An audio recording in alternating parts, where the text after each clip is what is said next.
ça, c'est notre vieux séchoir à Zaza et ça, c'est notre séchoir 2.0. Et comme on apprend de nos erreurs, notre nouveau séchoir est construit exactement comme l'ancien. Bon, on a juste fait une petite allée centrale un peu plus large pour moins galérer à circuler avec les clayettes. Mais du coup, pourquoi notre modèle de séchoir, en fait, il nous convient parfaitement? Eh bien, c'est simple, parce qu'on arrive à quasiment gérer les 3 paramètres primordiaux pour avoir un séchage parfait.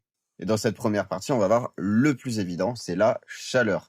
Bon, je vais même pas te parler de la lumière, hein, j'espère que vous vous en doutez. Les UV du soleil directement sur les petites fleurs pleines de principes actifs et de terpènes, ça fait pas bon ménage. Donc, comme je disais, la chaleur ou plutôt la température, c'est un point capital à maîtriser. Les principes actifs et les molécules aromatiques vont être plus ou moins volatiles et risquent de se dégrader avec une température trop élevée. Donc c'est sûr que ça va sécher plus vite à 30 degrés qu'à 18 degrés.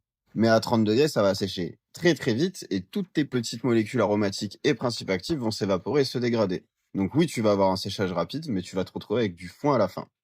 Donc c'est quand même dommage que tu te donnes autant de mal pendant la culture pour au final tout détruire au séchage.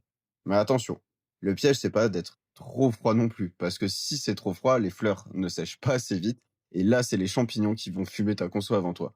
Le juste équilibre, ça va se trouver entre 18 et 21 degrés. Vraiment, évite de monter au-dessus de 25 trop longtemps, ça peut vraiment être catastrophique.